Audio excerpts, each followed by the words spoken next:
track, to say the least. Degradation can be pretty high, so it should give us some interesting strategy calls. And yeah, really looking forward to see how this one plays out. Constructors are looking very tight, so it should be an exciting one. Yes, I absolutely agree. Thanks everyone, by the way, for the absolute plethora of muted audio doesn't exist. Thanks, guys. It's sorted now. It was a bit of a fast changeover. We're okay now. We're in the dry desert of Qatar, though, and this is a track where, let's be honest, soft tyres are a death wish, put it that way. They are literally a qualifying tyre because, like, we talk about a lot of the soft tyres on F124 being abrasive and aggressive, but no more so are the Pirellis pulverised than this track, particularly the softs. Yeah, I think from memory they take about 10% per lap, which is absolutely ridiculous. They literally last half a lap and then they're falling off the cliff already. And after about 3 or 4 laps in the stint, you're already probably going to be a second and a half lap slower. So yeah, they're absolutely useless really, unless you have a 2-lap shootout with the safety car right at the end. So it will probably be, hello, someone's followed, thank you, I'll do all the thank yous later. But it's a clear concrete one stop, probably at the end of the day, barring safety cars, a hard to medium strategy, or medium to hard if they're feeling particularly aggressive. Like we said, Drivers' Championship is well and truly done and dusted, signed, sealed, delivered. Apox Cohen, the ultimate man in Division 2 for this season. But constructors-wise, it gets a bit interesting. I don't have the graphics, such was the rapidness of the changeover. But what I can tell you, Ferrari lead with 197 points. They scored really well last week, Ferrari. Alpine on 163, McLaren only 4 points behind them on 159. That was in the madness of Vegas. But turn the tables around. If McLaren or Alpine have a strong week this week, Ferrari drop the ball a little bit, all changes hands completely with 1 round to go. Yeah, it's definitely going to be an exciting one. There's still plenty of points up for grabs, 176 points available for the driver still. So pretty much, in fact, everybody is still in contention theoretically for the championship. Even Williams down in P10 only on 33 points. They still have got a theoretical shot, although a very, very unlikely one. But it's definitely going to be an exciting final 2 races. 197 points for Ferrari, only 90 points behind Red Bull down in P7. That's, I mean, in the grand scheme of things, it's still relatively large, but it's not a massive gap. It could still definitely be closed with 2 very good races for some of the further down teams. Alarm bells ringing in the background for me, because it is alarm bells if you're P2 in the Drivers' Championship. P1 is settled, it's 57 points, no one's catching Cohen. But Snipersy on 101, Much on 91 points, F1's got just 1 point behind him on 90 points, and Petronas not far behind all 3 of them. Second place is by no means signed, sealed, delivered, and there is a bit of pride at stake, really, but the main thing, of course, is to have a good race this week. Of course, Vegas seems like a bit of an outlier in some regards. It had a bit of everything. We needed several sleeps, let's put it that way, but this week, it's a chance to change the guard slightly on a track with, slightly more forgiving runoffs, let's put it that way. Yeah, I mean, there's pretty much no way you can really hit a barrier. Maybe the exit of turn 5. Other than that, they're so far away. It's unlikely we're really going to see a safety car today unless we see 2 drivers actually having a crash between each other. Yeah, just such is the nature of this track, but it's definitely going to be an interesting one nonetheless. Track limit's going to play a part as well, of course. We do have that short qualifying session to just set the standards and feel the flow of the track, but it's quite easy to fall foul to it, particularly with the handling and how much grip you have going into each of the corners. It's fundamentally completely flat out in qualifying trim through those until you get to the very last corner. Throughout that entire last sector, it's mad how much downforce you have, but it's just about eking out those margins, thinking how much can I push those track limits to gain just a few more milliseconds. That's what you've got to love about qualifying. It's just finding those millimetric margins that ultimately provide magnificent results. Yeah, exactly. You've got to try and scroll off as little speed as possible. That's really the nature of this track, is carrying the speed through the corners. It was originally designed for MotoGP, so kind of comes with the nature of that. But yeah, it's really crucial you carry the speed through the corners. Make sure you hit your apex as well, and then just making sure you don't run a little bit too wide. If you carry just a 1 or 2 Ks too much speed, you could be running out of those white lines, and that's your lap gone.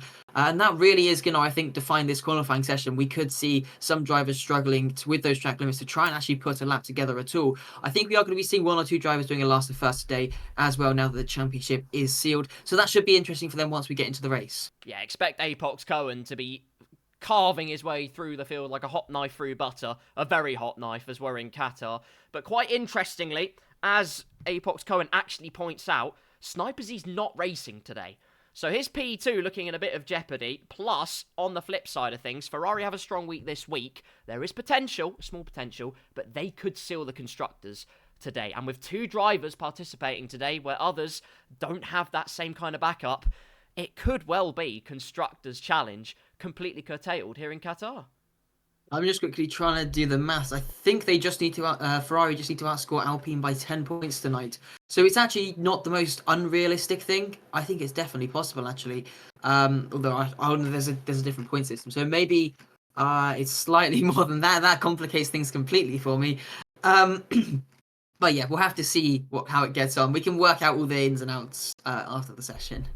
We're commentators first. Mathematics wasn't on the contract, I promise you. We're waiting to get into qualifying, ladies and gentlemen. I can tell you we have a cracking roster of the finest friends in the Division 2 F05 business. Of course, we have Apox Cohen. Nando Forlonzo's back for another week. Actually proved to be pretty strong during Las Vegas, but as with many drivers in Las Vegas, it all seemed to be starting so well, and then ultimately, he had a meeting with the barriers, and that meeting was not very kind. Of course, they have the luxury of having nose track limits, but like we say, it's just another element to the game. Obviously, it's gonna be dry conditions.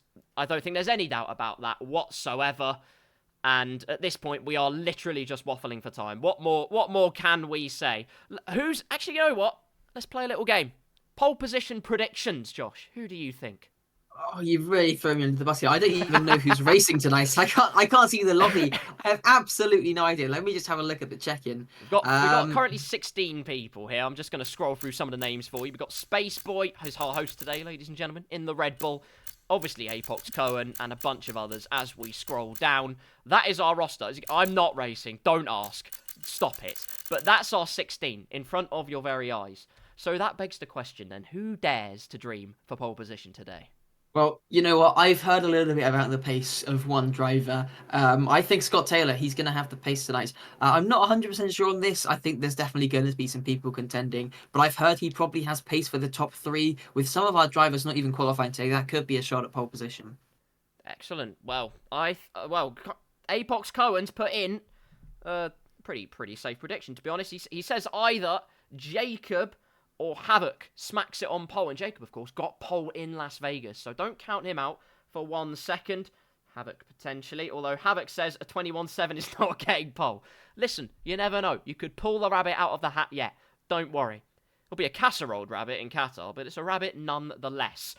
Let's talk driving styles. Let's talk driving styles quickly, because obviously there are the 2 driving style elements, but with how aggressive the tyre wear is, particularly on the softs, do you want to be a bit smoother in qualifying? Of course, there's evidence to suggest that having that more aggressive approach does provide proper pace. But with the tyre wear, like you say, about 10% per lap, you're going to kill those front tyres. Temperature soar through the roof. It's surely the double-edged sword you're playing with there. I think you're definitely going to have to take it easy, especially in that first sector. You don't need to attack it as hard. You need the grip, though, through that flat-out final sector. If you don't have the tyres there, you're going to be costing yourself probably upwards of half a second. It's really going to be a game of chance, though. I think whoever can pick the right moment to save their tyres slightly, just to give themselves that little bit of advantage, they're probably going to find themselves a few tenths and potentially going to come out on top.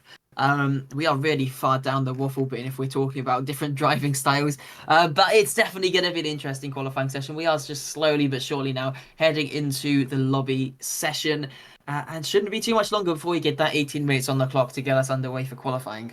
The first part of the thrills and spills of F05 Division 2 starts with qualifying, and my screen's gone black.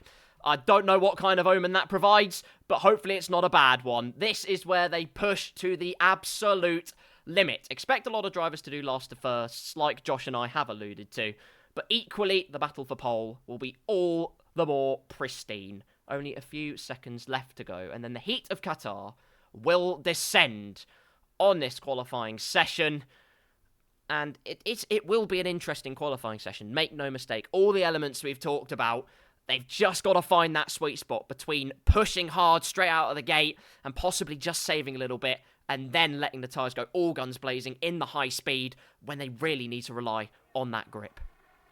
Well, you know what's going to be the first exciting battle we're going to get to watch here in qualifying? The race to who's going to be last on the grid, who can get out on track first, and who can disqualify themselves the fastest. I think there's at least 2 drivers expected to be starting from the back of the grid, but who's actually going to get that last to first award? Is it really a last to first if you're starting second to last? Well, you never know. Maybe they will set a lap time and perhaps drive in reverse for a little bit of entertainment. Who knows? That is all part of the game. First out onto the track, though, winning that particular race. I believe it's Nando. No, it's not Nando for Alonso, as Sauber's pipped him to the post. Santi Ortiz has moved teams once again, was part of the American Dream Haas team, and now is part of the Kick Sauber squadron. Out onto the track he goes, and preparation will be key. You have to, of course, with F124, you have to get some heat into those tyres. But again, it's a double-edged sword. You get the heat into the tyres, but equally, the tyre wear, as indeed Santi Ortiz and Nando for Alonso, inducting some heat into the Pirellis. They've just got to be quite careful, though. They can't take too much life out, even on this outlap. Yeah, I mean, the tyres are probably going to warm up enough for the start of the lap just by driving your outlap at a decent speed. I've seen that quite often. You just need to drive a decent pace, maybe a second or two off, and then you get enough temperature for the start of your lap. If you try and push it too hard, you'll end up overheating by the end of your lap, and that will just start to cost you time. It will cost you degradation as well. So yeah, I mean, overall, it's not terrible to start weaving just a little bit, but you don't particularly need to do all that much to get the temperature ready for these tyres. The actual temperature range of the tyres is pretty wide. You get decent grip for, I think, about 75 degrees on the tyres, and they start off at about 65, so you don't actually need to put that much temperature into them to get them up into the optimal temperature range. But here we go now, heading into the final corner, and we're going to be getting the first lap of qualifying here in the Division 2 F05 ESPORTS Championship underway. DRS open for the Kick Sauber and across the line to start the lap.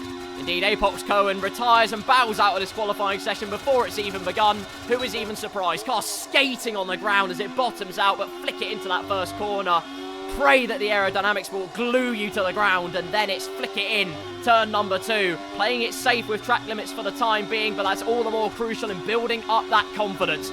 After the 50-meter board, hardly brake into the double right-hander, and then it's almost full guns, all guns blazing through this right, brake after the 50-meter board, let the nose dive into the apex, and then on the power as soon as you get the wheels straight. A comfortable start for Santi Ortiz, then into this right-hander, opting for the early apex. It's a bit of a toss-up between an early or a late apex. It's just about getting on that power as quickly as possible. Narrow the distance towards the left-hander, hit that apex, the car bites at the last minute, but he invalidates on the exit of the left-hander. And that's one of the factors we said many drivers would fall foul to, and the Sauber driver is the first of that bunch. Nando for Alonso, though, still on a valid lap, Josh.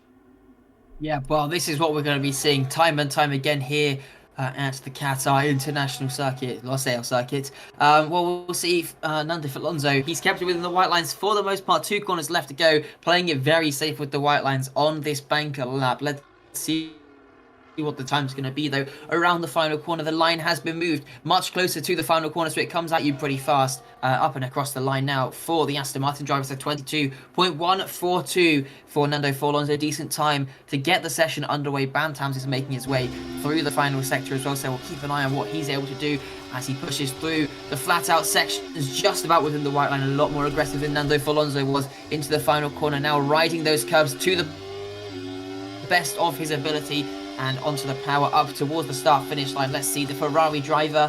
1 minute 21.762. That is a very decent time. Hardly leaving any time on the table, straight away, the evidence in front of your very eyes, as Bantams absolutely bombards the track limits to oblivion and gets away with it by the skin of his teeth, particularly on the left-hander. It's a 121.7 though. That's a statement start from a team chasing the Constructors' crown today. Who goes not far behind though? Less than a tenth, almost half a tenth, separating the Aston Martin and the Ferrari driver as a Williams crosses the line to start their flying lap, and then behind another Williams to cross the line to start their flying lap. We have a Mercedes of Luke coming through the final corner, battery flashing, he's pushed to the absolute limit, DRS wide open, and he's also in the 1 minute 21. So banker times, as far as they go, they are pushing it already early on in this session. Confidence is not short for anyone so far.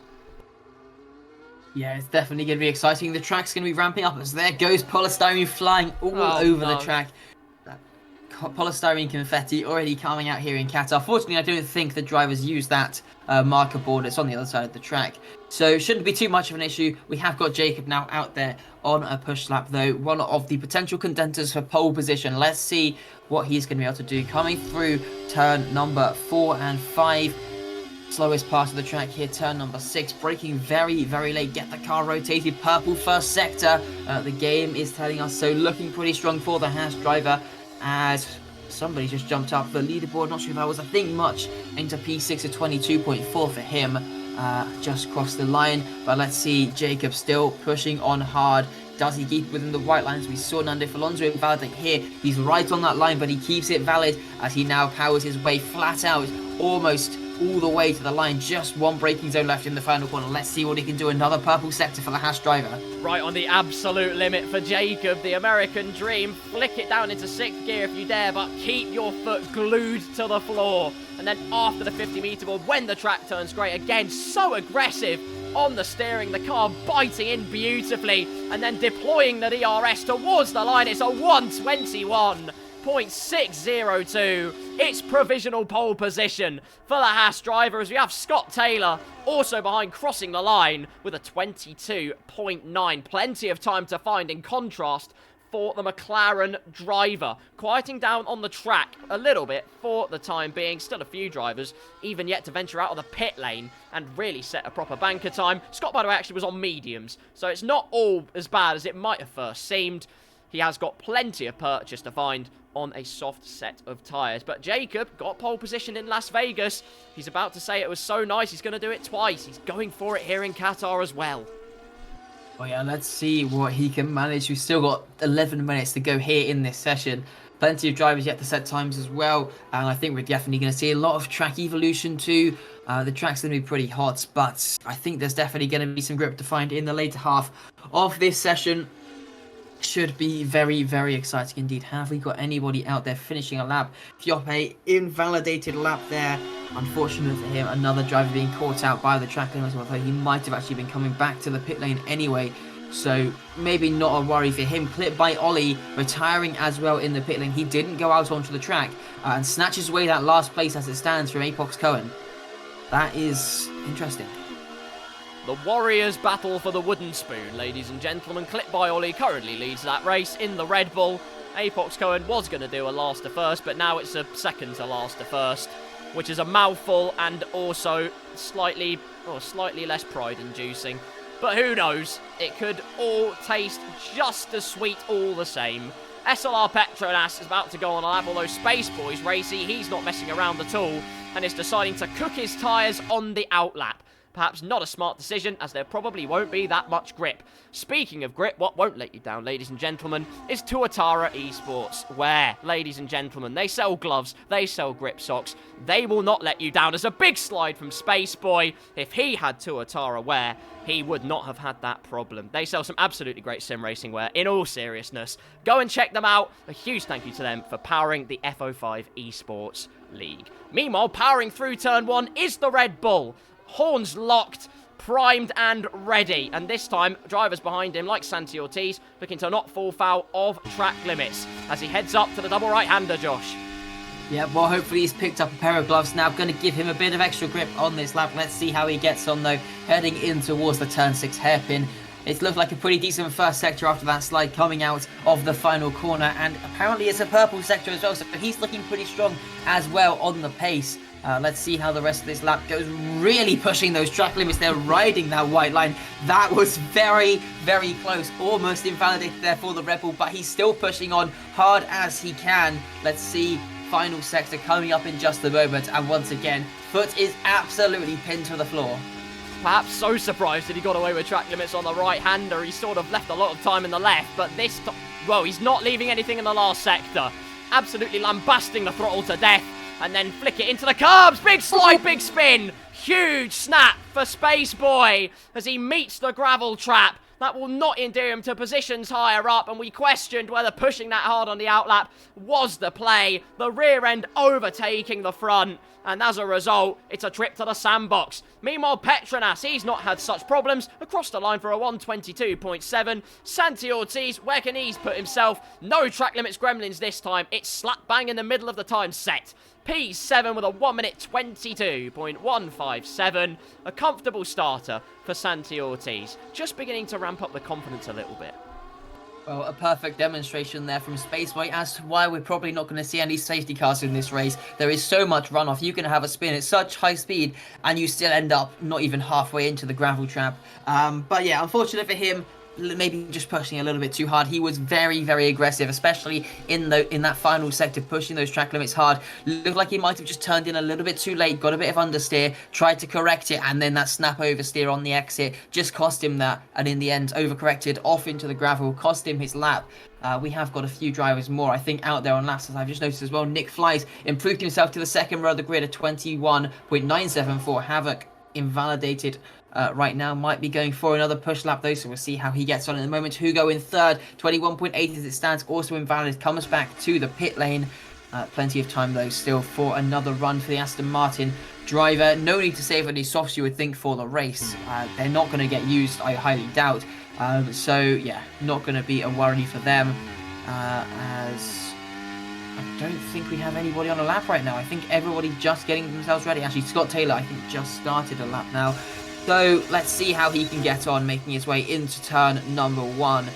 Hits the apex pretty nicely, gets on the power, carrying the speed through. Let's see what he can do on this attempt. He's out there on the soft tyres now, so going to be significantly more grip, especially in this first sector. But maybe as the tyres start to die off, he might just lose a little bit of grip in that final sector.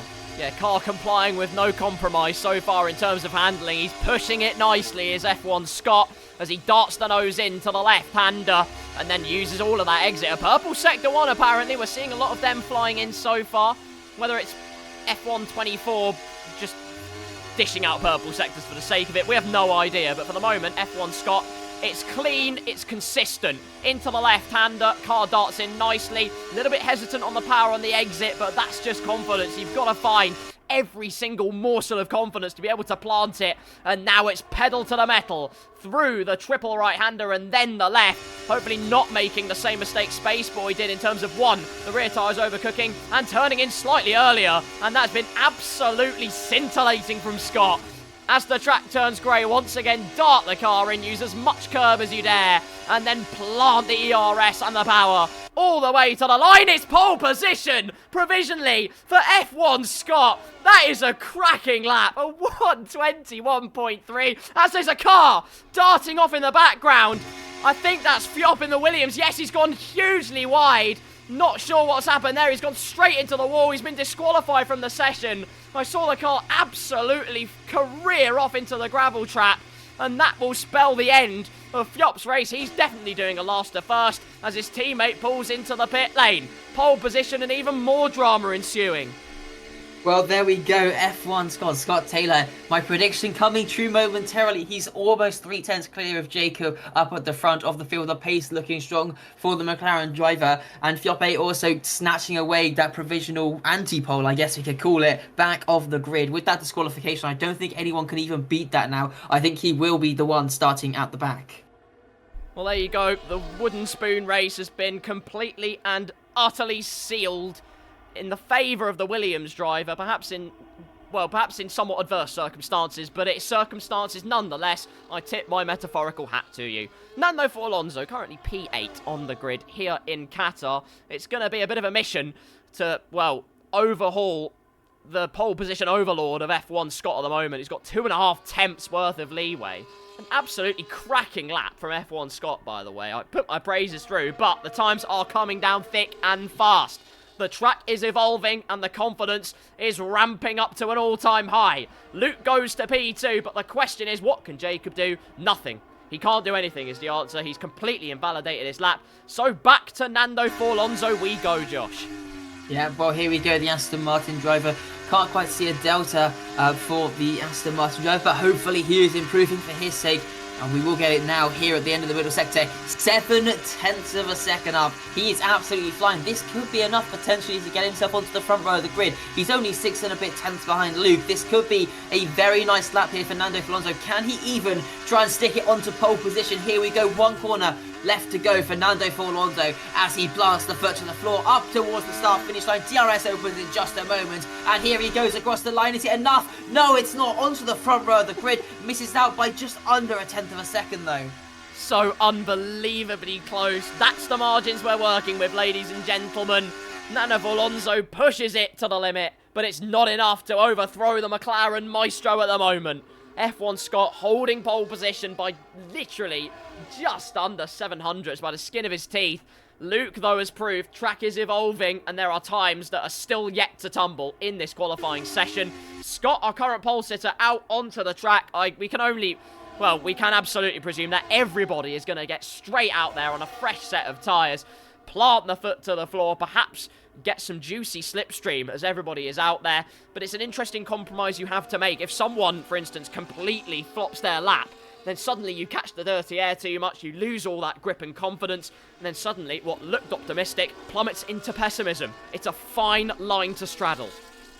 Yeah, well, I definitely think from what we've seen on this game, slipstream is going to be powerful. If a driver can hook up a slipstream behind one of the faster drivers, that might be enough to drag themselves right up at the front of the grid. Rocket Lizo about to start what should be his final lap here in qualifying as he makes his way across the line. Let's see what he can do. DRS opens up. The invalid lap disappears as he gets the next one underway. Got an Aston Martin there on the right-hand side just coming out the pits. Hopefully won't get in the way as we make our way through turn number 1. What a track it is to drive, especially in qualifying. It's a great track for hot lapping. You can really push the limits. Let's see how hard they're going to push it on this final lap. Might pick up a distance slipstream there off the back of the Aston Martin. I believe that is Hugo, the other one of Nando Alonso, still in the pit lane, and I don't think going to have enough time to get out. So Nando Alonso, Luke, and I don't know who the other car is. That's Apex Cohen's car, I believe. They're not going to be going out for another lap, so that is going to be the best positions for Nando Alonso. Luke has left the pit lane, but I think that's going to be a little bit too late for him.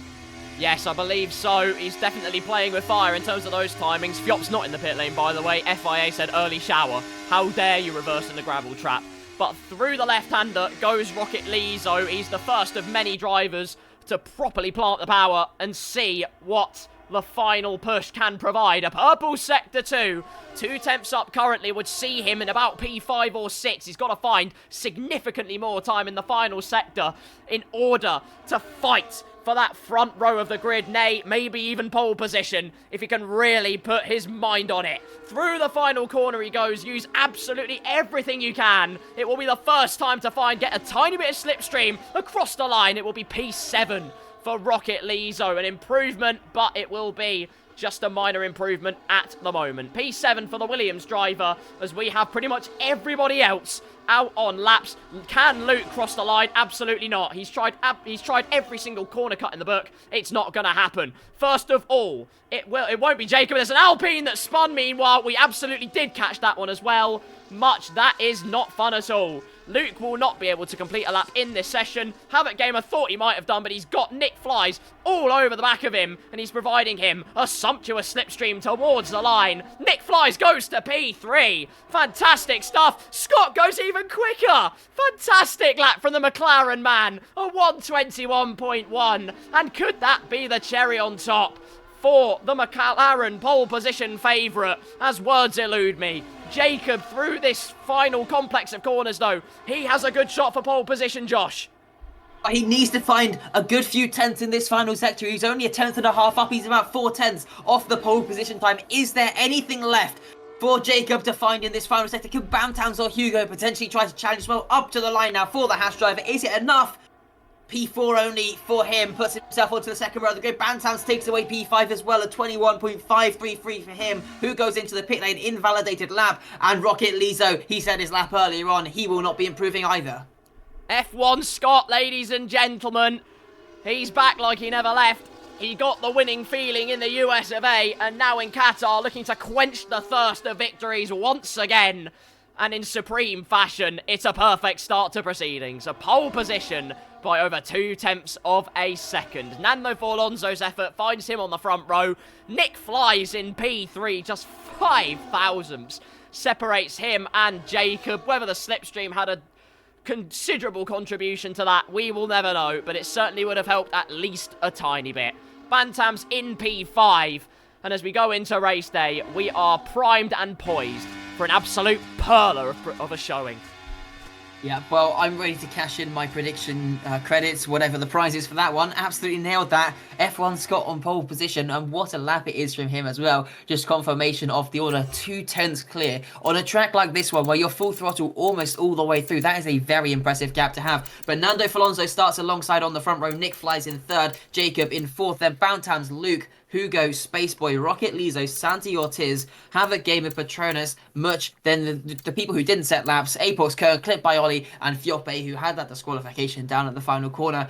All three of them gunning for a last to first, but only one of them will be starting for last. Maybe they're not going to accelerate off the line to try and get themselves to the back of the grid. That will definitely be an interesting dynamic at the start of this race. Or maybe also to avoid the turn 1 terror that's going to ensue, as immediately with a quick sleep, league racing timings are very, very quick. It's now already race day. Good morning, or in fact evening as it's a night race in Qatar. The Paddock Club are going absolutely mild, but it is race day, so wake up people. It's going to be an enthralling encounter.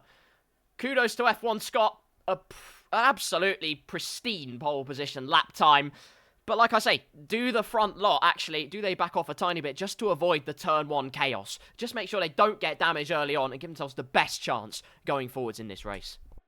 I mean, for sure, you probably don't want to be going full push here at the start, especially if you're in that mid-pack. You don't want to be picking up front wing damage. That will really cost you on such an aero-limited circuit. But yeah, definitely going to be an interesting one here tonight. Couldn't agree more with you. We wait for the anticipation to build. And it's 5 lights and away we go. we are primed and poised, ladies and gentlemen. 21.1 was the pole position time. By the way, P2 through 5 was separated by less than half a tenth of a second. Get in there, Lewis. Ridiculously close. Thanks to whoever followed. I appreciate and love you to bits. I don't know who it is, but we are here for a formation lap, ladies and gentlemen, and that means we can expose the tyre strategies. And pretty much everyone getting the mediums out of the way sooner rather than later. Rather interesting, because normally the hard tyres are really the first port of call in terms of tyres, and then you go from there, but the mediums are the ultimate pace merchant at the end. You can properly plant them with less fuel in the car, less weight being thrown onto them, less energy going through them. But a lot of drivers not opting to do that, using the softer compound, trying to use that proper purchase of pace early on. Yeah, well, maybe they want to make the moves at the start of this race. DRS trains are going to be absolutely crucial in the opening few laps of this race, in this first stint. You've got to stay with them, otherwise you're going to be losing seconds of time throughout the race. So if you go on those hard tyres, it could be a risk of potentially dropping out of the DRS. That's not going to be ideal. Getting the tyre temperatures on this opening lap as well, on the formation lap, sorry, that's going to be crucial. You don't want to have cold tyres for the start of the race. Turn 1's going to be a big struggle if you have got tyres underheating. But yes, hopefully going to be a decent start for all the drivers. There are the possible race strategies. You've got a disqualification there as well. Hugo sent to the grid. His tyre is going to be cooling down rapidly. Not great for him. But the game apparently saying medium hard or soft medium hard. They're the two strategies. I can tell you nobody is dumb enough to do the soft medium hard here tonight. That strategy, I think, would be absolutely miles off the pace. But medium hard, hard medium, I think that's what we expect from all the drivers. SMH, it really is a shake my head strategy. We'll be doing that in the commentary box if you even consider it. But medium hard, hard medium, that is the ultimate play. Safety cars permitting, obviously. Nando Alonso eyeing up his prey up ahead. Apox Cohen from P14, watch his progress with interest as the championship winner, crowned last week, tries to ascend up the order as quickly as possible. And who knows, maybe even get a win while he is at it. Havoc says he had no idea what the fuel is here. As far as I know, actually, it's less than you think it is. So if you put 3 laps in, that might be a problem. Anywho, up to the grid we go. Scott and Nando Alonso already parked and ready. Everybody else using as much time as possible to warm up their tyres all the way to their grid box. Bantam's getting in position, and then we will be ready for 5 red lights. Don't scratch your eyes, ladies and gentlemen. Feast on the symphony of V6 sound. It's 5 red lights in Qatar. Lights out and away we go. And does Scott get the proper start he needs? The run up to turn 1 will be absolutely crucial. He gets a good start. Proper traction put down from the McLaren. Nando Alonso goes for a hopeful yet hopeless dive in the end. He has to settle for P2. Does everyone get through the first corner safely? The answer is for now, yes they do. They form a neat line, although there's a Haas going wide. In the background, Havoc there. Just meeting foul of the track limits already on lap number 1. Scott leads, Nando Alonso P2, Nick Flies holds P3 for the moment, Jacob in P4, Hugo P5, despite sitting on the grid, he's already up 2 positions. Bantam's in 6th, Luke in 7th, as they make their way to the right-hander. Yeah, well, it's a really good start for Nick Flies and J4 off the grid. They both got an excellent launch compared to the front two. We've got some yellow flags out already. Fiope and Clip by Ollie both dropping back. Not sure if something's happened between them. But those two, they were gaining on the front pair, but then they got a bit boxed in. They couldn't really go anywhere. Had to back out, and then they were fighting into turn 1. Nick Flies held on to P3 for the time being, but let's see as we now make our way through this flat out section, maybe just about flat out on these brand new tyres. Once they start to degrade, might see some lifting, and you can already see how hard they're pushing. Nando Alonso already over the white lines on lap 1 twice as well, and he's already picked up a 3-second time penalty. 3 warnings in 1 lap. That does not bode well for the Aston Martin driver. He'd be looking at 87 seconds of penalties by the end of this race. But here we go across the line. Scott Taylor still leads, but here comes the Aston Martin driver towards turn number 1. Down the inside, Nando Alonso goes. He had to fall foul of the track limits already on lap number 1, but down the inside goes the Aston Martin ace, and it's P1. New leader already on lap number 2. Meanwhile, Fiope's having an absolutely torrid time at this early stage, and he's already out of the Qatar Grand Prix. So unfortunate to have retired this early on. Hopefully we see him back. Front wing damage and everything besides. My advice, never ever give up in league racing. You never know what's round the corner. Speaking of corners, up to the right-hander we go. Scott in hot pursuit, but for the moment, Nando Alonso does actually have some good pace, but it's the worst possible start for him to fall foul to track limits this early on, and with a grid that's this close. All of them, and I mean all of them, in DRS range, bar clipped by Ollie, who's trying to hang on to the coattails of it, bless him. Everyone in DRS range, and they're all just going to use that to horse and carriage themselves along. It's the worst case scenario at this early phase. Epoch's Cohen also already up to 11th. This has been a decent start for the champion, but let's see what he can do in the second half of this, second half, the next majority of this race. We're only 2 laps into this one, already made up a decent few positions. We could be seeing plenty more swaps of positions here as well as we head once again onto the start-finish straight. DRS is now enabled. Nando Alonso sets the fastest lap of the race as expected, but once again the top 2 swap positions. Scott Taylor back through into the lead. Is there a chance potentially for Nick Flies in the V-Cub? Doesn't quite get close enough, but he is right on the back of that Aston Martin as they make their way in towards turn number 2. Here we go, one element already at play, the DRS train all aboard. F1 Scott, your conductor, on lap number 3, although Nando Alonso looking very racy. Could have thought about throwing it up the inside, but ultimately, it's a game you don't want to play, my friend, so well done for not playing it. Through the left-hander they go, feinting to the inside, but it's so difficult to overtake. Here in Qatar is another driver falling foul to track limits, possibly with the pressure of not being in the DRS. Clipped by Ollie already with a track limits penalty on lap number 3. But like we were saying, so difficult to overtake here in Qatar. That start straight and maybe that left-hand hairpin if you get a good run and, well, a supremely good run, and maybe even on newer tyres. But Nando Alonso feints to the inside once again, but it's futile. You have to remain in that procession. You'll just lose way too much time. Yeah, well, I mean, losing time is not going to be the biggest of issues when your rivals are just 2 turns behind you. If you're blocking the track, there's not really any way through. It wouldn't probably affect them too much, but you're probably risking a bit of a crash, maybe some warnings. Not ideal when you're only a few laps into a race. There's still plenty of time to go. The battles are really going to be settled in those final few laps of the race. And once again, here we go with the DRS. Scott Taylor under pressure from Nando Alonso. Can Nick Flies get close enough to jump himself up the order as well, closing in towards turn number 1, but he sits behind for the time being. I believe they're in a VC, so maybe Scott Taylor and Nick Flies going to work together here in this race to try and give themselves the best possible result. Some position swapping further back. I think that was Luke and Rocket Lizzo coming through turn number 2. Big snap there from the Williams driver. Now under pressure from Santi Ortiz through turn 3 towards 4 and 5. Fortunately, the Williams driver uses a bit of battery and holds himself ahead of the Sauber driver for the time being, but this battle is definitely not over. Helicopter shot as the Sauber driver tried to ascend to new heights and then cuts across And it's a big moment for Santi Ortiz, who covered a cross-reactionary move to try and block Havoc Gamer, and it did not pay off whatsoever. One gamble too far. We left Vegas last week. Leave it there, my friend. Up at the front, once again, though, Nando Forlonzo has the ascendancy. But all of these guys just saving batteries, saving their tyres, just taking their time here. The race is going to come to them. It's very, very early doors. Lap number 4 out of 29. Apox Cohen, by the way, meanwhile, how's his ascension up the order going? Good question. Answer is, he's already up to P10, Josh.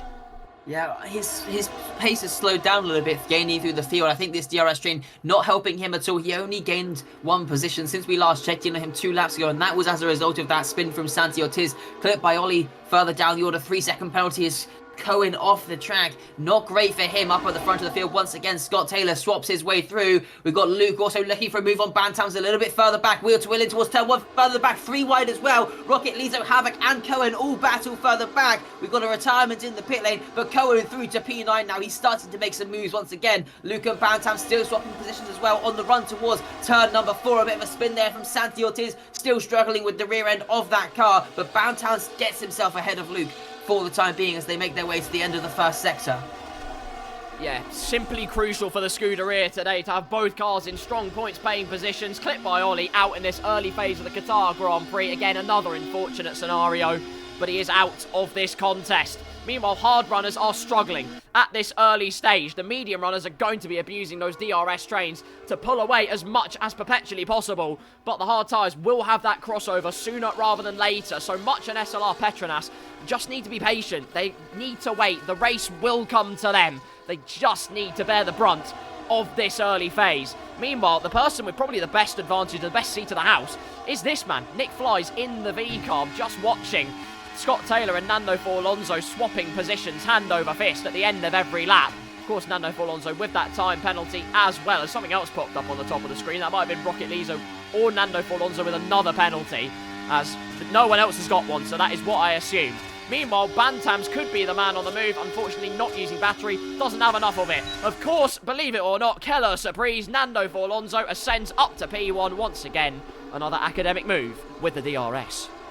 Yeah, I mean, this is really showing the key characteristic of this track. You have many DRS passes, especially for the leader down towards turn 1. It's such a long straight with that DRS as well. We've got some battles potentially happening there. Everyone trying to pull out, maybe trying to scare someone into a bit of a mistake, but everybody just goes back into that single file line that we've been seeing lap after lap here in Qatar. DRS chain currently runs all the way down to Santi Ortiz in P12. Still, everybody stays connected by that DRS. Only about 3 or 4 tenths between most of the drivers, some of them even smaller. But as it stands right now, nobody looking for a move here. Santi Ortiz trying to find a way past Spaceboy there, potentially on the exit of turn number 7. Couldn't quite find a gap there, though might have picked up a warning as well. This is why it's so tricky, as we there see Rocket Lizo losing the rear of the car, and now Spaceboy runs wheel to wheel towards turn number 12. He's got the inside line, and he pulls himself alongside and ahead of the Williams driver. Spaceboy into P10 now, can start to set his sights off to some further positions. Had to be careful he didn't compromise his momentum too much, and luckily for him, he's got the rest of the corners absolutely hooked up. On it like a car bonnet is Spaceboy, which is interesting because F1 cars don't have those. But onto lap number 6 we go of this Qatar Grand Prix contest. Again in the slipstream. Scott a little bit further back than last time, but even so, look how much slipstream has such an effect, and Nick Flies is going for it as well, down the inside of the Aston Martin. If Nando Forlonzo can't quite make it work this time, has to settle in behind and remain in this very hungry Caterpillar, has still P1 through 12, hooking on to each other like glue, as again fainting to the inside was the Aston Martin driver. Again, you don't want to play chicken too much with that. We saw what happened when it was 3 wide. Apox Cohen simply said, thank you very much. I'll slide on through and get positions. He's absolutely munching the wheel, and Luke's had a problem at the hairpin. Perhaps frustration boiling over, perhaps a mistake. We can't tell you for sure. No consolation what the outcome actually was or what happened. Down to P10 goes the Mercedes driver after such a strong start. Yeah, they've started to spread out once again through this middle section. I think this is a pattern we're seeing. There was our 8 cars within a second of each other by the end of that lap into turn number 1. But now They are all just starting to spread out once again through this final sector. The slipstream going to close them back in, but really unfortunate there for the Mercedes driver. That mistake really costing him, and Santi Ortiz now picks up a 3-second time penalty for Boone. Nando Alonso on 6 seconds, running wide once again. He is a driver to watch with those track limits. He is really struggling out there, and into the pit lane he comes off of his medium compound tyres. A very early pit stop for the Aston Martin driver. We were told lap 13 was the expected pit lap, so he's looking for a bit of an undercut here, trying to break away from this DRS train. Nick Fly is going to be looking, I think, for a move, although doesn't quite get close enough to the back of the McLaren driver this time around, and onto the hard compound tyres for Nando Alonso. Once again, we resume with the DRS train up at the front, and Nick Fly's has gone wide. Is that going to give J4 a chance for a run, potentially towards turn number 6? Doesn't quite look like he's going to get the chance this time around. Unfortunately, that mistake not big enough to give the Haas driver the advantage he needs. Yeah, just playing it safe for the time being, saving their battery, conserving their tyres, and using each other as mules for pace, as there's been a slight problem for Bantams. He's gone wide, and Apox Cohen, while all that's happened, is now up to P6. In the blink of an eye, the triple threat, 1, 2, 3, have a piece of that. Apox Cohen absolutely flying, and the lead is well and truly in his crosshairs as we're on lap number 8 of this race. Nando Alonso has that undercut to deploy, and those hard tyres will feel simply sumptuous as he comes out of the pit lane. The purchase will be simply incomparable, but the medium tyres now, they've been released slightly here. They can work together, still deploy their pace, and come out on fresher tyres, and in theory, not that far behind Nando Alonso. They've just got to play it intelligently here. Well, let's see what he can do then as he's now pushing. Is he going to rack up some more time penalties? That's, I think, a thing we've got to remember as well. He's got to pull a 6-second gap, really, if he wants a chance at this race win. Nick Fly's 8/10 back at the start of the straight. Look how much he is closing. He's not even burning battery, but here's J4 to the inside. Didn't quite see that one coming. The Haas driver pulls himself up into P2, now gets himself ahead. Maybe that lack of battery costing Nick Fly's a little bit on that straight, and ultimately, he's now down to 3rd, and there's once again a car between himself and Scott. Yeah, clean move made by Jacob. Didn't slice the momentum for the pair of them either. They're closing in on F1 Scott at the front, who almost broke DRS for a second there. And that would have completely changed the dynamic of things in that DRS train department. They probably would have just coupled back up, as there's an Aston Martin and Haas going hammer and tong. Hugo and Havoc Gamer, although Hugo wins out on this particular occasion. I'm watching the hard tyres pace with interest now, and much is now gaining in the corners. That crossover is well and truly deploying itself, although the medium runners just using that slipstream. It's ridiculous how powerful it is. It really is. Cohen's having a bit of an issue, though. He's not keeping in DRS, and he's just hanging on to the coattails of Slipstream as well, pushing a little bit, I imagine, through the fast right-handers and then into the left subsequently, as he now does manage to couple himself back onto the DRS train. Rocket Lisa with another time penalty. They are racking up thick and fast. Luke's got 6 seconds. Santi Ortiz has got 6 seconds. They're dropping like flies in the white line department. Yeah, it's really unfortunate for them. Those penalties are going to be pretty costly come the checker flag, but if everybody has them, they kind of cancel themselves out. Once again, are we going to see some moves into turn 1? Nick Fly doesn't quite get close enough this time around. Apox Cohen again struggling. He had plenty of battery to burn in that final sector to get himself back into the DRS. But old Spaceboy and Luke battling here through turn 2. The Mercedes trying to go around the outside of the Rebel. A little bit of a nudge there on the exit as they keep battling towards turn number 4. The Rebel with the overspeed though, trying to pull himself ahead. And Luke has to back out of that one. But the Red Bull goes a little bit wider now into turn 5. The Mercedes to the inside. The Red Bull swoops its way back around. Holds on to that P-line position for the time being. Luke going to have to tuck back in behind and look for another overtake. Yeah, phenomenal racing room and respect left by both Luke and Spaceboy. Great racing. The Red Bull man has the upper hand on this particular occasion, but that battle will rage on into the night. Up at the front, Scott actually, kudos to him. He's flying. Jacob, even with DRS, and we know how supremely powerful the slipstream is, he wasn't able to make that move on the last lap. Scott is absolutely flying, although, and it's not at a cost of battery either, he's playing this very, very cleverly, is the McLaren man. Jacob and Nick Fly's obviously still coupling onto the train, as we see McLaren colours on the left there, a bit of orange, just to commemorate the occasion. As Scott rounds the final corner, we're into double figures, we're going to well and truly breach that barricade in big fashion, as fainting into the pit lane, I think that was Jacob, hoping some people would pull the pit lane trigger, and indeed they have. Rocket Lizo is into the pit lane, just a couple of laps below expectations. Lap number 11, onto the hard tyres, he will certainly go. He could manage to get himself up into P1 as well with that DRS and move into the first corner. Crucial for the Haas driver now. Can he try and build a gap to Scott Taylor? Does he have the tyres and batteries left to do just that? Nick Flies on the back of the McLaren as well. He's going to be looking for a way through as well if he wants to go for the race win tonight.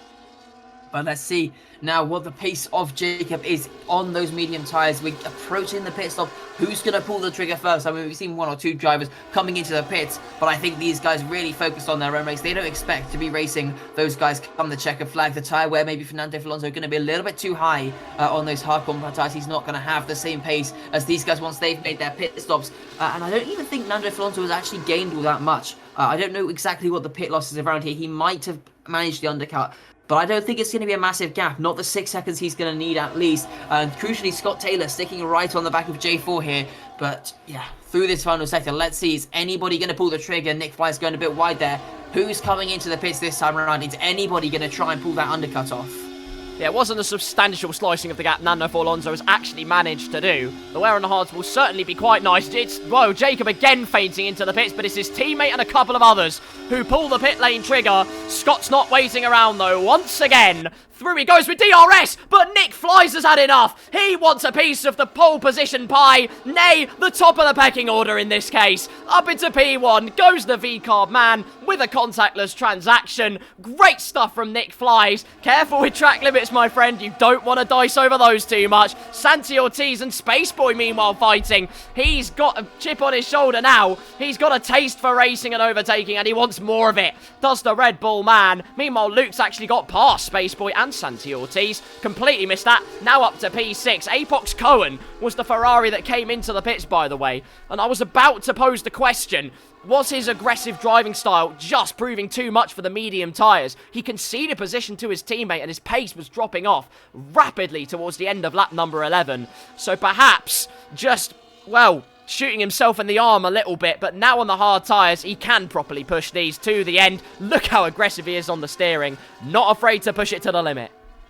Look at the gap between Havoc and Nando Alonso as well. Havoc was in that lead train. He was probably about a second and a half off of Nick Flies, Scott Taylor, those guys up at the front. He's now 3.3 seconds behind Nando Alonso after making his pit stop. I think Nando is going to come up with the net lead, but he's going to have older tyres. That is going to be a crucial factor as Nick Flies, Scott Taylor, both into the pits. We have a massive flurry of cars. A 10-second penalty for Scott Taylor. Oh no, that is going to be so unfortunate for him. That is going to be race defining with a train so strong as this one, so close together. That could be the difference between first and last. That is so unfortunate for the McLaren driver. That could be what decides his race tonight. Jacob holds on to the lead now, staying out for one more lap. Much and Petronas on the hard compound tyres. They jump up to second and third. They're going to be going a little bit longer in this race. But Nando Alonso through into the lead. Here comes the undercut from Havoc as well. Scott Taylor comes out behind him. Havoc has gained a heap of positions. He's up to a net third place now. Yeah, well done Nick Flies, by the way, for keeping ahead of Havoc Gamer. Apox Cohen's also managed to get ahead of the likes of Hugo and Scott Taylor. But he was going from strength to strength, so much so in this weekend. And then suddenly he crumbled under the pressure underfoot. It's downright devastation for F1 Scott. The most he can hope for now is a safety car so he can clear that penalty, not do too much damage to his time, only positions, and then he can start to make that ascension. As a result, Jacob is now the race leader on those medium tyres. Surely he'll pull the pit lane trigger and have even fresher tyres than that. Nando Alonso has 5 lap older tyres than Nick Flies behind. Obviously, of course, Nick Flies has to bring them into that operating window, but given the abrasion and the temperatures here at Qatar, he's going to have immediate purchase on the hard compound tyres. And interesting news as well, Cohen's playing with fire. If he doesn't keep in DRS of Mr. Havoc Gamer, who I completely lose my train of thought as Jacob pulls into the pits from the lead. If he doesn't keep in DRS, I was going to say, that would also spell disastrous consequences. Alas, he's in DRS, and we now cut to Jacob in the pit lane. Well, this is crucial. Nando Alonso goes past. Where does Jacob come out relative to the rest of the pack? I think he's going to lose quite a few positions here. Through goes Nick Flies. His teammate Havoc goes past as well. Apox Cohen passes him as well. And Hugo around the outside through turn number 1 as he rejoins the track. Jacob is down to a net P6 from the lead. That is so unfortunate for him, but that just shows how powerful that undercut is. He's lost 5 positions as a result. Nick flies 3.3 seconds behind. He still has not made any gains on Nando Alonso. Could that time penalty be race deciding then? If Nando Alonso can't pull the 6 seconds, that might be what loses him the win tonight. Well, let's see what he can do then. At the moment, he's got very decent pace indeed, but the likes of Nick Fly's Havoc Gamer will start working together with DRS pulleying tactics and inevitably begin the ultimate ascension. That's at least the game plan. For now, they've just got to execute every corner to perfection, not fall foul of the track limits. Like you say, Josh, those track limit penalties for Nando Alonso could be race-defining as long as everybody else doesn't drop the ball as well. Well, they've got to make sure they don't fight too hard here as they do try to catch the gaps. Now down to 3.2. Another penalty for Santi Ortiz there, down in P12. 9 seconds total now. The most track limits penalties of any driver. Scott, the only higher time penalty, but that was, of course, for speeding in the pit lane. 3.1 now the gap, and we're going to see some DRS for Havoc as well. Can he start to close in as Hugo sets the fastest lap of the race down in P7? Here comes the Haas driver swapping positions. F1 Scott trying to make some moves, I think, on Jacob as well further back, but Havoc through into what will be a net P2. Scott Taylor gets himself back up into P8. Yeah, good moves from the pair of them. Scott's got damage limitation to do at this rate, but everyone, again, in that DRS train from 4th down to plumb last in this race, although Space Boy's hanging on once again to coattails. Very wide goes Havoc Gamer, and a 3-second time penalty for playing chicken with the track limits. F1 Alex is saying, wow, what a train. Well, the Flying Scotsman's got nothing on F05 Division 2, ladies and gentlemen. As through the right-hander they go. Gap now down to 2.6 seconds as that rear starts to get very excitable on the back of the Haas. Havoc keeping it under control for the time being and wreaking his namesake as Nando Alonso moses his way up, in theory, to the back of SLR Petronas. We'll watch the times of Much & Co, see what their pace is like. Of course, they will have the mediums when they eventually choose to pit. Well, I'm just looking with these time penalties now. You know who's actually into a net P2 position? Apox Cohen. He's managed to fight his way through with the time penalties for Nando Alonso and Havoc. Once Much and Petronas make their pit stops, he is running a net P2. He's only 7/10 behind the net race leader. He's in a great position now. He absolutely is. Much sliding about. Again, another fastest lap of the race for Havoc Gamer, albeit extending towards the Sakir circuit. With a 124.3 down the inside goes Nick Flies. He is absolutely soaring high. Up again to a net P2, what will be P1 when track limit penalties are applied. Gap to Nando Alonso sliced down by 2/10 once again from when we last checked in. Apox Cohen, like you say, Josh, a net P2. Like, come on, you can't keep this man away from the front positions. It's absolutely ridiculous. Hugo got a penalty, by the way, while all of that was happening, so that is devastation for him as well. Means Jacob's in the ascendancy as Hugo gets very dicey with the diffuser of Apox Cohen. We've seen that a few times at that corner. It's caught out a few names here and there as well. Hugo getting away with it at the moment. Bantams, by the way, down in P10. Of course, it won't stay like that. Many pit stops will be applied in the form of Much and SLR Petronas. And track limits penalties. Ferrari are in a decent position here at this rate. I'm not quite sure what the maths is at this stage. But their position is not as completely...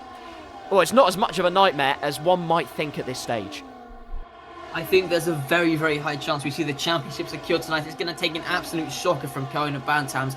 As it stands, with the time penalties applied, the order is Nick Flies, Apox Cohen, Jacob, then Bantams. That's your top 4, as we have got Much into the pit lane.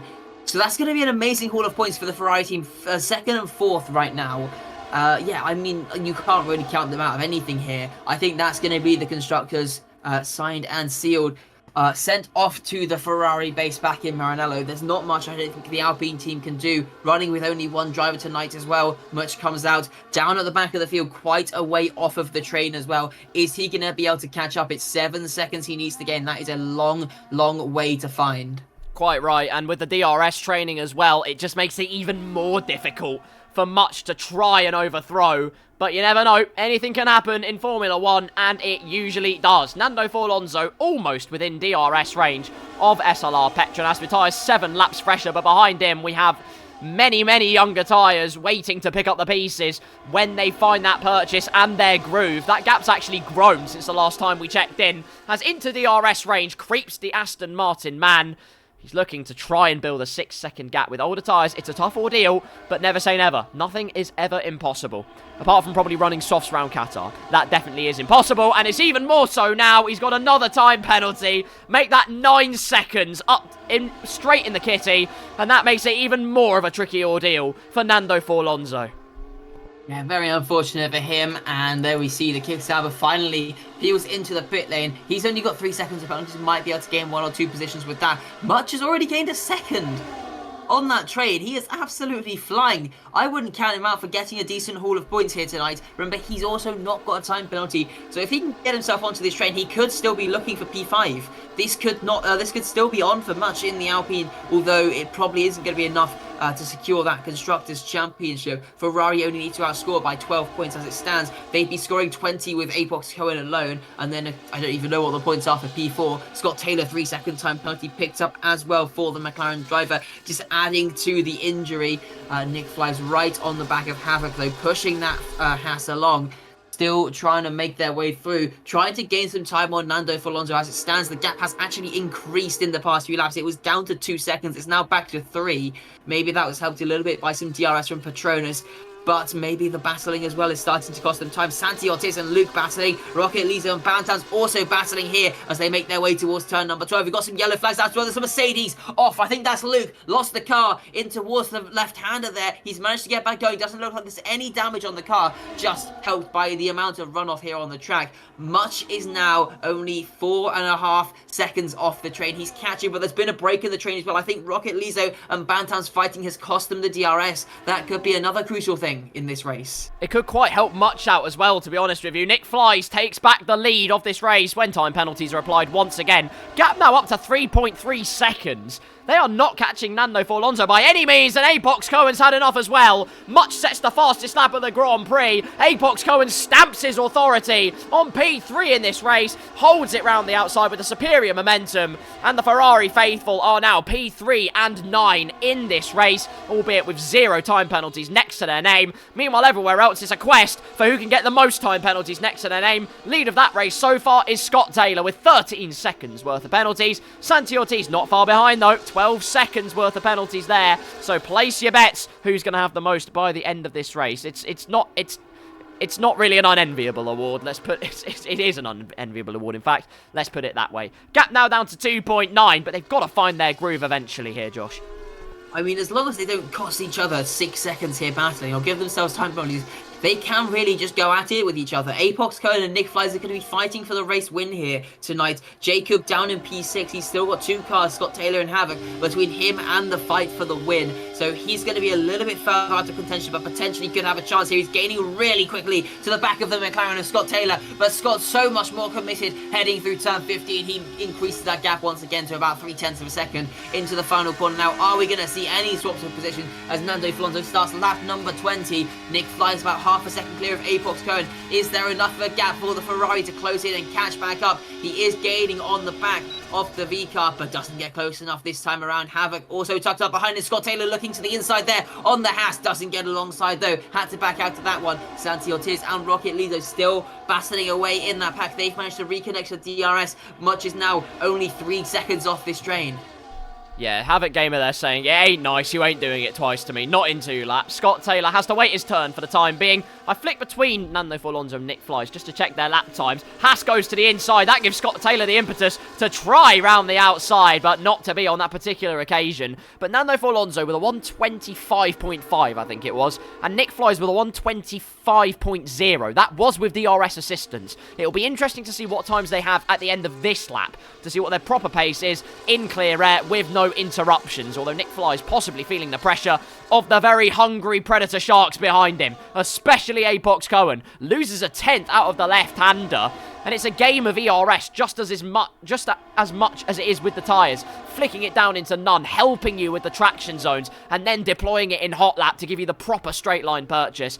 It's a tale of 2 ends. Nando Forlonzo across the line then, in clear air, on older tyres. His time at the moment is a 125.6. Nick Flies across the line. A 125.6. Nando Forlonzo, credit where credit is due, despite the age of his tyres, is doing a fantastic job in terms of pace.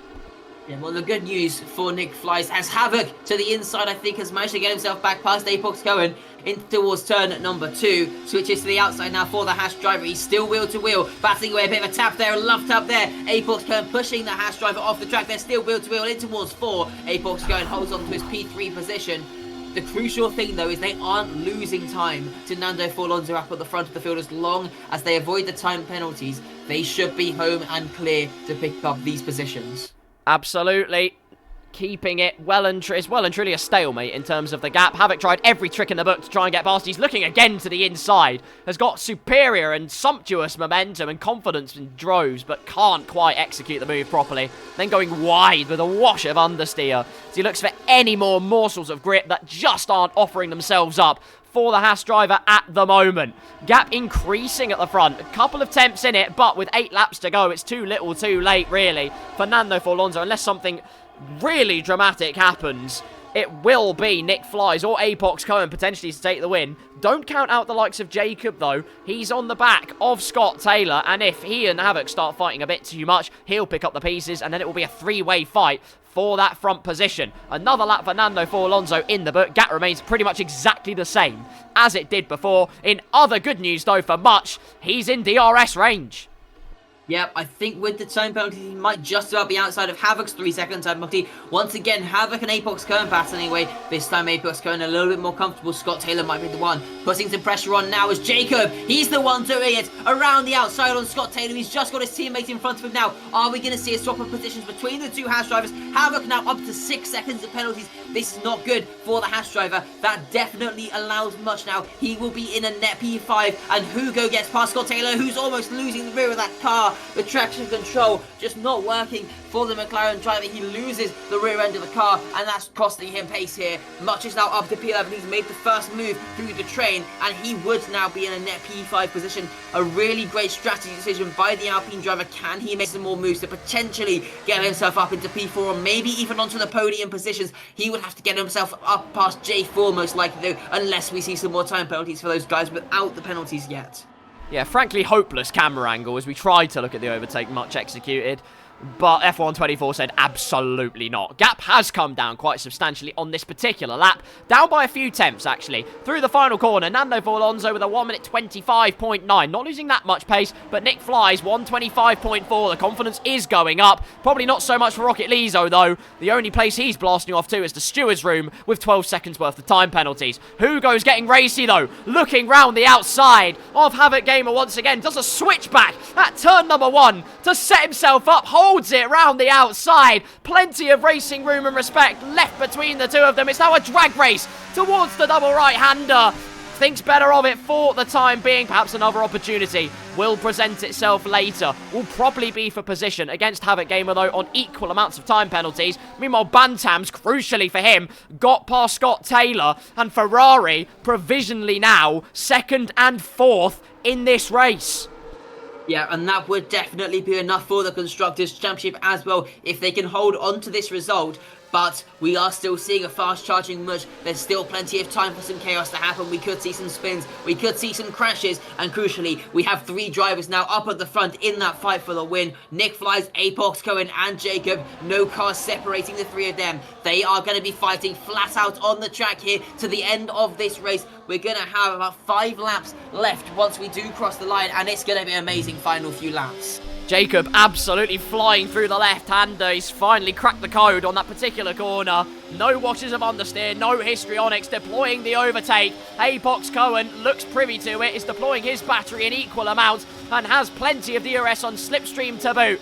Possibly will have to do an attack to defend himself from the Haas driver. Looks to the outside but can't quite execute it. Nick Fly still has the lead of this race, but that's going to cost him time to Nando Forlonzo. Not that it matters too much. Luke is out of this session, though. Devastating for the Mercedes driver, as there looks like there's been a Pro SLR Petronas as a yellow flag.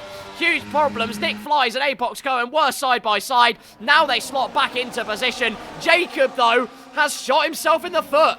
3-second time penalty, and what was now a 3-horse race for the win now quickly eliminates down to 2. Well, and now look who's onto the podium effectively. Bantam's within that 3-second penalty. It's a double Ferrari podium as it stands. This is an amazing way to round out this Constructors Challenge here this season. Nick Flies under pressure still from Apox Cohen. Can Ferrari yet still make it a 1-2? If Nick Flies also picks up a time penalty, that would secure it for them. Scott Taylor to the inside into 12. He puts himself ahead of Bantam's, gets himself back up to P7, albeit that move not going to be worth that much come the checker flag with those 13 seconds of time penalties. All the drivers will be scoring points tonight who do reach the checkered flag, as we have 13 runners remaining, points all the way down to 15th. We now start lap number 25. The gap still closing to Nando Alonso. He hasn't been able to pull away like he may have hoped. And Scott Taylor tucks up into the slipstream of Hugo in front. 10th and a bit is the gap as they make their way towards turn number 1. He's not getting close enough this time around though. Yeah, 13 seconds of penalties feels like a lifetime in Formula 1, but it's marvellous moments like that somewhat make it worth it regardless. Scott Taylor putting on a show to get past Bantams. Bantams doesn't need to worry. He just needs to stay in range of Jacob and those other cars ahead. And then Ferrari will have done it. Still a few laps to go of this race though. And the question is, what's the dynamic between Nick Flies and Apox Cohen looking like? Well, Jacob's not afraid to show the nose to the inside still. Pile on the pressure on the prancing horse. But this prancing horse is cool as a cucumber, even in the sweltering heat of the desert, as Nick Flies just with it, well, eyeing up Nando Alonso. If he can get in DRS range, really stamp on the loud pedal and get within DRS range, ideally by the last lap, that could be crucial to sealing the win here at the Qatar Grand Prix. Bantam's managed to get back past Scott. I think there might have been a bit of contact. Scott losing a position to Spaceboy there as well. He's managed to once again move into 12. That is almost becoming a favourite overtaking spot for the McLaren driver. He's done that 2 laps in a row now. Can he try and make it 3 for 3 as we now start lap number 26? 2.6 is the gap between Nando Alonso and Nick Flies, with just 3 laps to go. Unfortunately, it doesn't look like there'll be enough for Nando Alonso to hold on for a race win. Here comes Santi Ortiz on the loud pedal with the overtake. He's up to P9 now, but those 18 seconds of penalties once again going to be costly. Nick Flies uses 2 positions up at the front of the field. That DRS costly for the V-Cub driver. Apox Cohen now leads here in Qatar. Jacob into third, with the time penalties, but that's going to cost him once we do cross that checker flag. He is still putting the pressure on and looks to the inside in towards turn number 5. Can he get the move done? Almost does, and there's contact. The leaders come together and dropping down the field. Jacob losing positions. Howard gets himself ahead. Nick Flies down to 4th. He's trying to go around the outside in towards turn number 6, but that is crucial. Apox Cohen starting to build a gap. Is there any damage for those cars? Contact between Apox Cohen and Jacob costing potentially here tonight.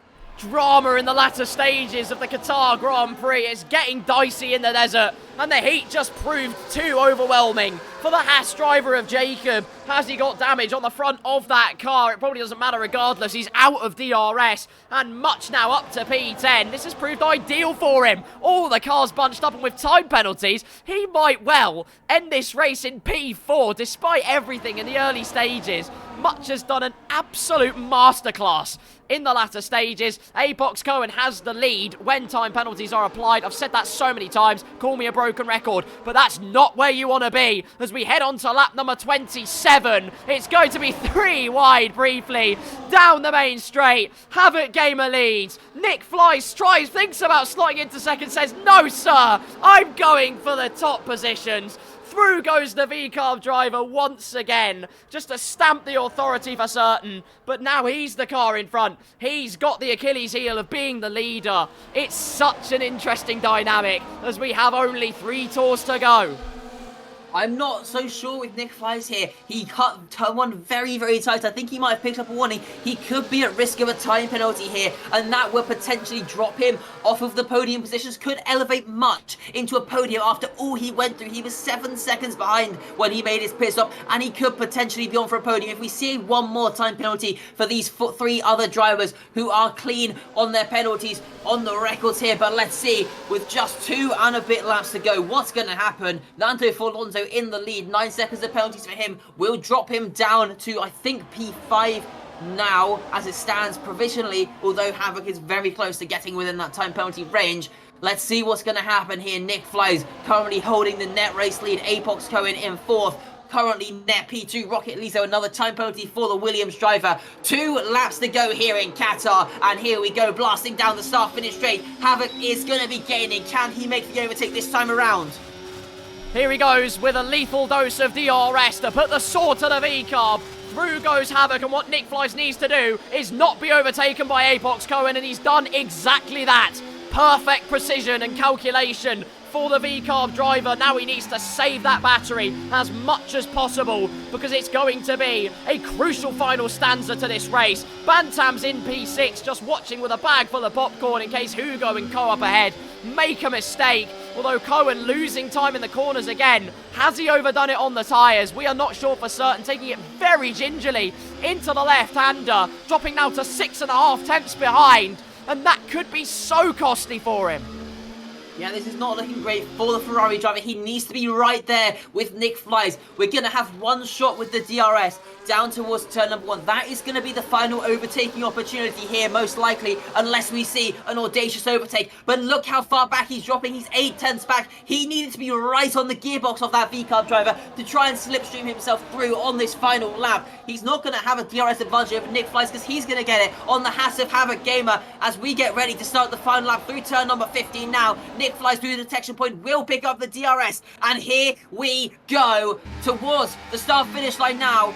Get ready, guys. It's time to go racing here in Qatar for the final time. Nick Flies with the DRS towards turn number 1, gaining on the Haas driver. Apox Cohen half a second back. Can he do anything here tonight? Doesn't look like he's close enough. He's going to have to settle for second best as it stands. Nick Flies up into P1. He's powering on very nicely. Havoc Gamer, the car between him and Cohen, the next closest challenger. Scott Taylor fighting away with Santi Ortiz around the outside through turn number 2. And Jacob still battling away as well, with much after that mistake down at turn number 4. Cost him several positions. Much to the inside, gets himself ahead up into P8 with Santi Ortiz. He's got to be careful to avoid some time penalties on this final lap. He does not want to cost himself wheel to wheel into turn number 6. Much around the outside, goes a little bit wide there and makes contact with the Kick Sauber driver. Loses positions. Crucially though, they still all have time penalties. It won't cost him on the track. Rocket Lizzo, yet another 3-second time penalty.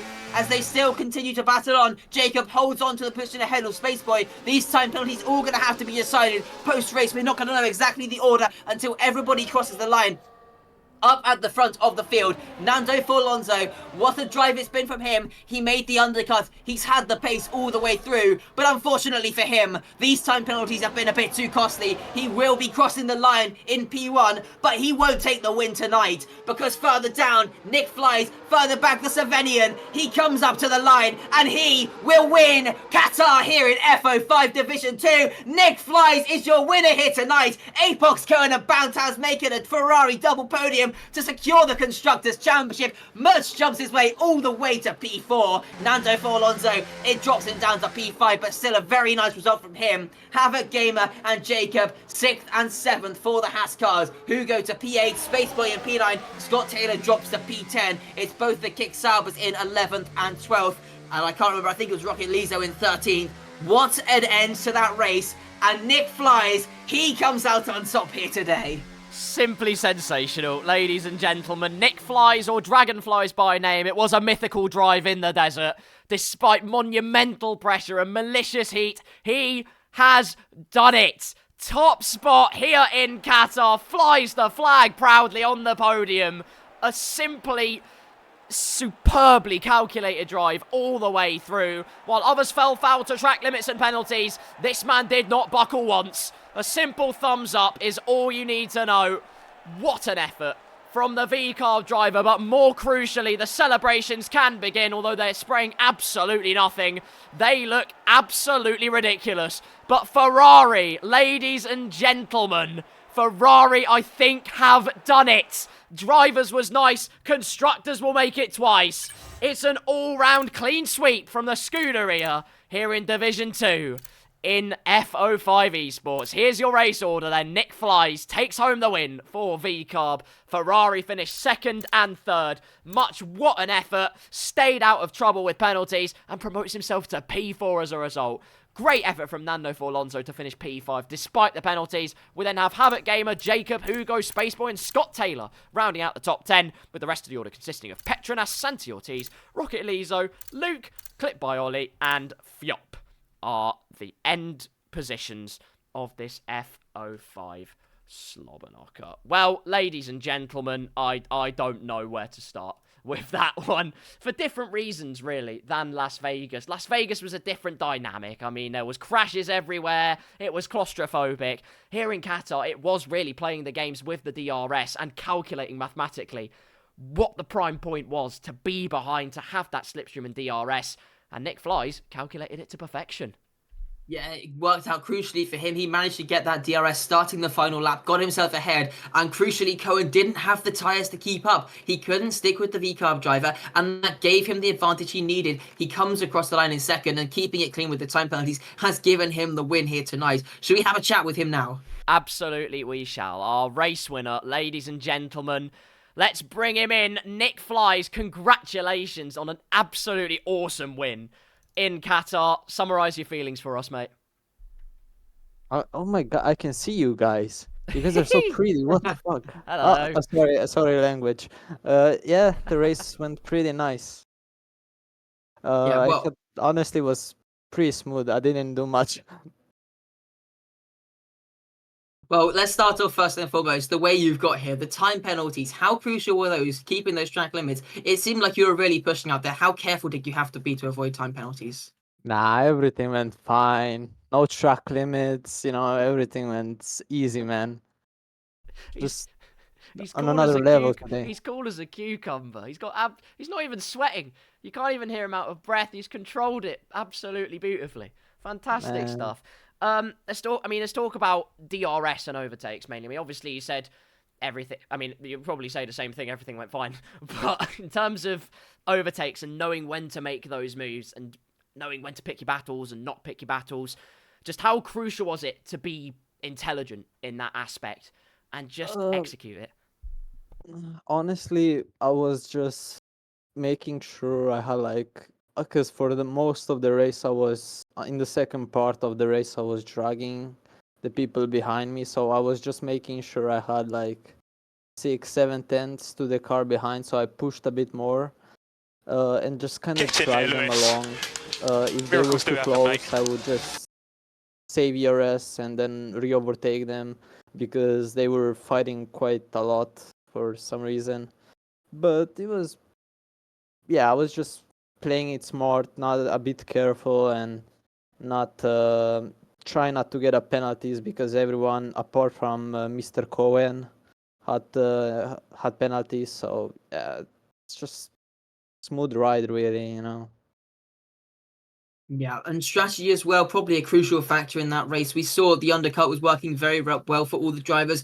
How crucial was it deciding that pit lap? Were you just following the rest of the drivers, or was that your pre-planned lap?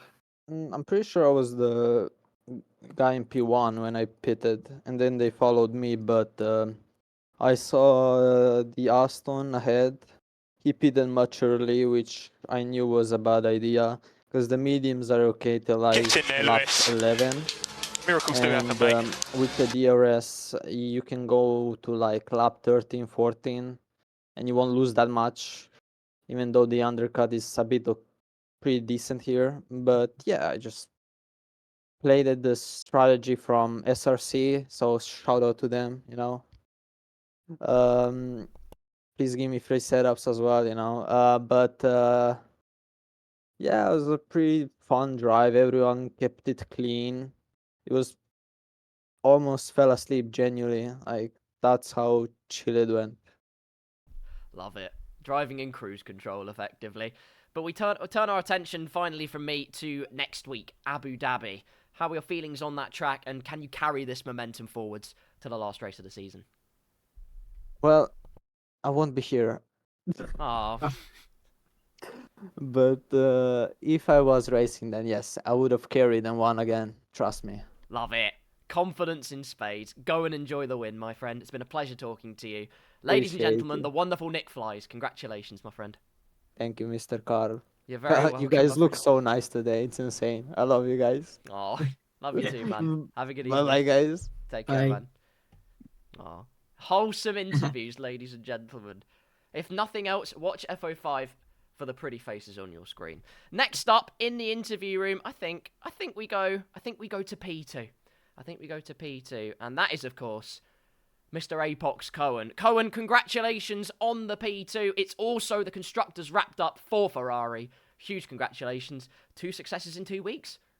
Yeah, thank you very much. That was an absolute blimey of a race. That was crazy. Summarize your thoughts on the race quickly. Obviously, it got a little bit dramatic at the end, but summarize how that race went for you. Honestly, I think I just went through the undercut, worked really well. I overtook like 5 cars, and then obviously, as I've told you guys before, my tire wear is absolutely honkers. So last lap, I was looking at 67% on my front left. That is nearly puncture territory. So I was kind of shitting myself, to be honest. But, I didn't get a puncture, so it's all good in the end. I had 2 warnings from lap 11 onwards, kept it clean, kept it safe, kind of parked the bus everywhere, to be honest.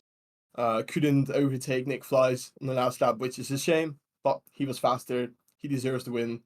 And yeah, he just drove really well, so I think that's pretty much it. Yeah, of course, you told us coming into this race you were going to be trying to do the last first. Unfortunately, didn't quite work out, but I think you're still going to be very happy with how far you were able to come through the field. Getting yourself up to P2, it's a very, very nice result. Oh, yeah, I'll take it, to be honest.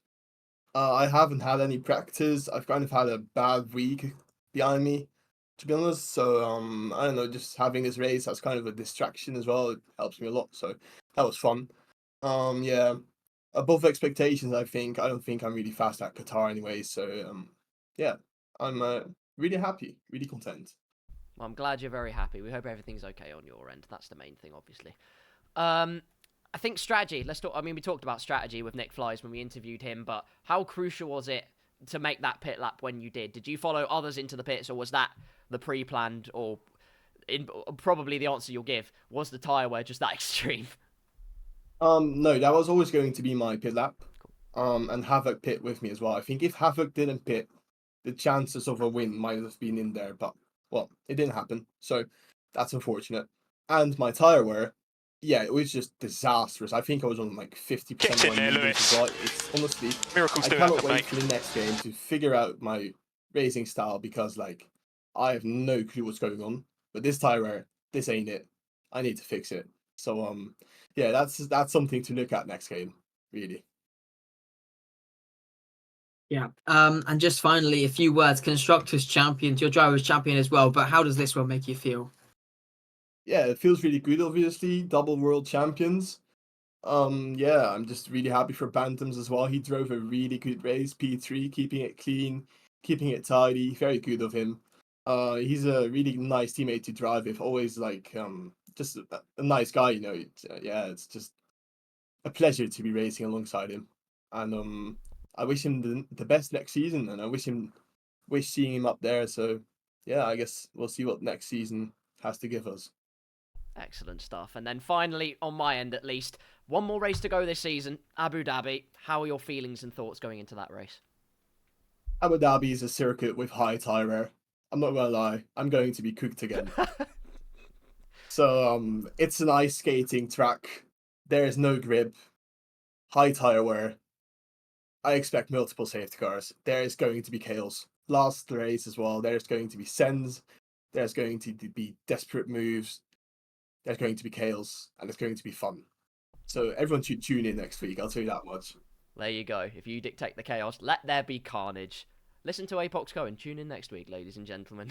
Cohen, it's been an absolute pleasure, my friend, as it has always been talking to you. Enjoy the P2. Enjoy the Constructors' Championship. Have a great evening, my friend. Thank you very much. See you later, guys. Welcome. See you later. Brilliant. Well, there you go. Words from P2 there as well. But just quickly, before we go interviewing Bantams, Space Boy, thank you for the raid. I really appreciate it. I've missed so many notifications. I do apologize, but thank you so much for the raid. We really do appreciate it. We have time for one more interview and then a closing summary of thoughts. Let's get in the second Ferrari driver. Bantams, a huge congratulations on the Constructors' Championship today. You said you love Qatar, and it did not disappoint today. How are your feelings? Yeah, I'm very happy with the result today. It's good to finally get Constructors, in the belt. I feel happy for Cohen as well, since he's got the double championship. So yeah, a good day for Ferrari. Yeah, I mean, it's a pretty decent result from your side as well. Track limits definitely playing a factor. How crucial were they for you? Were you playing it safe with those? Were you trying to avoid the warnings, or was that just coming naturally to you? No, the warnings were I was definitely playing it safe on that one. I learned from Brazil as well. Keeping it clean is pivotal in in the races where they're so close. So I could be P8 and I'd be P3 by just keeping it clean. I think I was on 2 warnings by about lap 11. I was just, trying to keep it clean for the rest of the race. It was very important to keep it clean. Yeah, keeping it clean as well, an extension of that. Obviously track limits played the big factor, but the other thing was overtaking from where we were in the commentary box. What was the game plan in terms of that? Was it just stay in the DRS because that will pull you along, or were there times where it was just crucial to make those moves?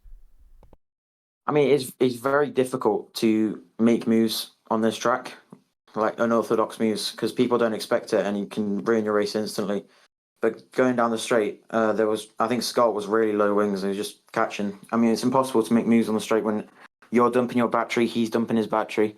It's difficult. And then try and go for those unorthodox moves. It's, you can gain everything or you can lose everything. So when I realised penalties are the main factor, I think that was a priority, and overtaking just came naturally. Yeah. And just finally, just quickly to sum it up from my side, Constructors Champion, how do you feel after that one? Yeah, I'm very happy about being Constructors Champion. This first championship that was doing in this league. It's good to know that I played a good part in this one, because obviously Cohen's been carrying a lot this season. But knowing that I got P3 and you got P2, and that he wasn't carrying, I feel good on it. I feel good about it. Excellent. And then final thoughts on Abu Dhabi. 1 round to go in the F05 Division 2 Championship this season. How are your thoughts and feelings going into that track, and can you carry that momentum over there? I'll try my best, but Abu Dhabi is not a great one for me. But all I can do is try my best, put all the pace into it. But I think from today the pressure's sort of been lifted off a bit, because we don't have to be doing that 110% always going for those risky moves, because we know we've got both championships now. So it's going to be a bit of a chill race, but also just enjoyable, because it's the last race of the season. Well, there you go, ladies and gentlemen. Well, we'll put Abu Dhabi out of your head for now. Go and enjoy this Constructors' Championship. Kickstart the celebrations from where you are. Ladies and gentlemen, the wonderful Bantams. Thank you for coming on, my friend. Thank you. Thanks for the stream, guys. You're very welcome. Have a good evening. There you go, ladies and gentlemen. All the interviews have been conducted, which leaves us with 2 things to do. Number 1, summarise the Qatar Grand Prix. Number 2, though, ladies and gentlemen, we have a very important announcement to make. There is a big change coming next season in the F05 ESPORTS League. In each divisions 1, 2, and 3, there will be separate drivers champions. But the Constructors, the Constructors Championship, that's a bit of a curveball, ladies and gentlemen. The Constructors Championship will be decided across all 3 divisions. It means strong scoring across all 3. All of the scores will be added up across each tier. So, everyone, you've got to play your part. Make sure that you're scoring points for your respective teams, because it all will add up, no matter what step of the ladder you are on. Hot off the press, Josh, what do you think to that?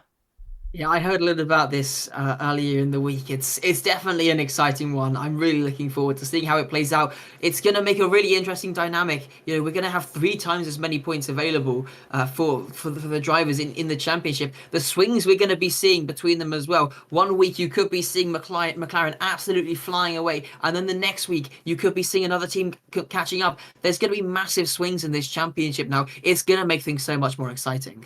Couldn't agree more, ladies and gentlemen. All of that is to look forward to next season. Thank you very much to F1 Alex for allowing us to announce it right here, right now, at the end of this Division 2 stream. We're going to quickly summarise Qatar, and then we will let you get on with your evenings. Josh, how do you summarise a race like that? DRS train. I mean, I think that's the best way to summarise it. I think we had about 15 cars in a train for the majority of the race. I think that's yeah. It was definitely that, and also track limit penalties were definitely a key factor in that one as well. Couldn't agree more with you. Absolutely a huge factor. Not only that, just not being overzealous with your overtakes. Biding your time was the aim of the game, and ultimately we saw the pendulum swing rather viciously in all directions. So, Josh, first and foremost, who is your driver of the day today?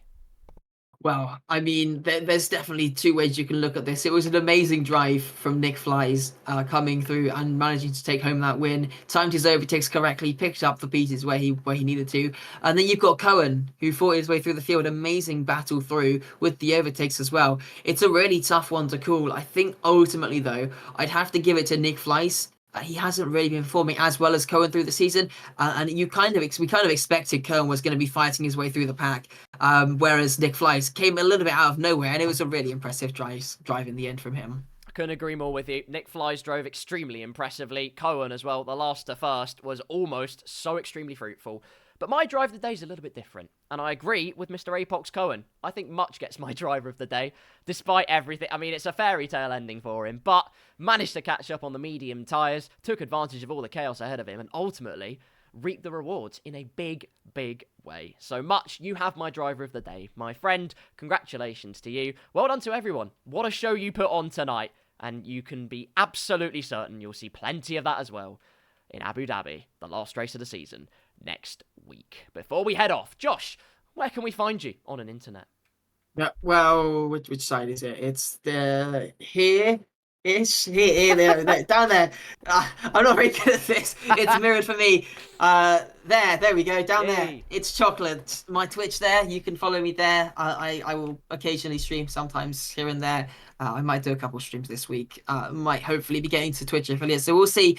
Depends on how well my internet holds out. But other than that, you can find me commentating over on the SRL official Twitch channel as well. Fantastic. Go and follow It's Chocolate. Get him to Twitch affiliate. That is an order. As for me, where you can't find me is Indonesia. You won't find me there, ladies and gentlemen. But where you will find me, I have a distinctive name. Karl If you type that in pretty much anywhere, you'll probably find me there. Well, that about concludes proceedings, ladies and gentlemen. So all that's left to do are some thank yous. A big thank you to Josh alongside me for providing an insane amount of insight and all of the thrills and spills here at Qatar. It's been a pleasure commentating with you, as always. Thank you to F1 Alex for allowing us to commentate. Shout outs to F05. Go and follow their social medias. Search them up. They are on Instagram and all others. You know that shebang. Just go and follow them. They're pretty awesome. Shout outs to Tuatara for powering the F05 League. And all that's left to say is this. Thank you all so much for watching. Have a wonderful rest of your day. It's Forza Ferrari here in Qatar. But who knows what next week will bring. Once again, a huge thank you all for watching. Have a wonderful rest of your day. And from me and Josh, it's goodbye.